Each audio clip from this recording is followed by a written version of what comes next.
Olá, graça e paz. Vamos meditar na palavra de Deus. Primeira carta de João, capítulo 1, do versículo 5 até o versículo 10, está escrito assim: Esta é a mensagem que ouvimos dele e que agora lhes transmitimos.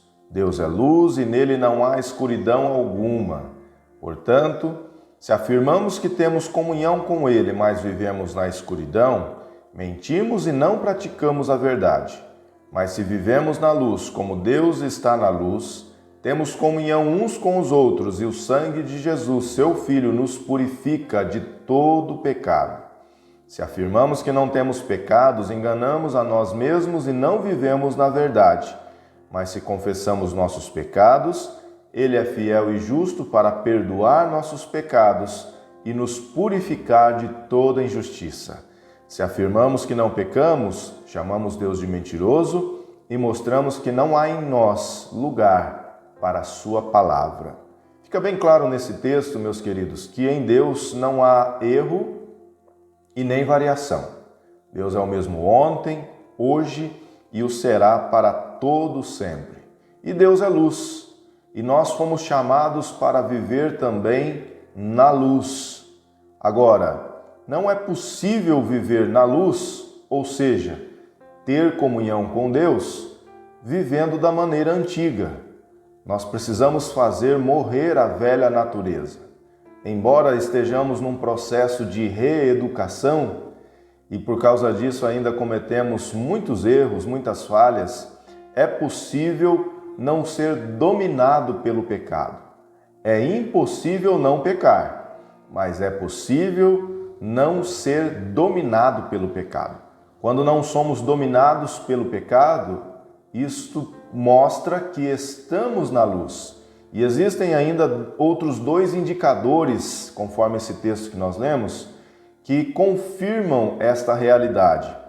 O fato, por exemplo, de termos comunhão uns com os outros, indica que estamos na luz.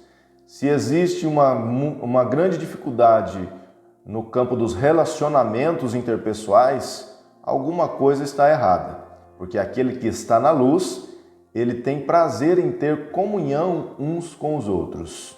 Comunhão com os outros, melhor dizendo, não é verdade? Um outro indicador é que quem está na luz, ele trilha o caminho da santificação. Ele não é santo porque não peca mais, mas ele é chamado pela palavra de Deus de santo porque está no caminho da santificação. E trilhar o caminho da santificação implica em identificar o pecado, arrepender-se do pecado, confessar o pecado e abandonar o pecado. Eu vou falar novamente. Identificar o pecado, arrepender-se daquele pecado, confessar o pecado e abandonar o pecado. Porque a palavra do Senhor diz lá em Provérbios 28:13, que aquele que confessa o seu pecado e deixa, alcança misericórdia. Então o nosso Deus, ele é misericordioso e ele quer que nós vivamos uma vida que seja coerente com a fé que professamos. Deus quer que vivamos uma vida que seja coerente com a fé que professamos. Se nós dizemos estar na luz, nós precisamos então viver conforme os padrões daqueles que pautam a sua vida na palavra de Deus e andam na luz. Nós precisamos viver de forma a identificar os pecados que cometemos, nos arrepender desses pecados, confessar esses pecados e abandonar estes pecados. Quando fazemos isso, o sangue de Jesus Cristo, então, nos purifica de todo pecado e de toda injustiça. Alcançamos o perdão da parte de Deus e seguimos em frente, caminhando na luz. Que Deus te abençoe, um forte abraço e até mais.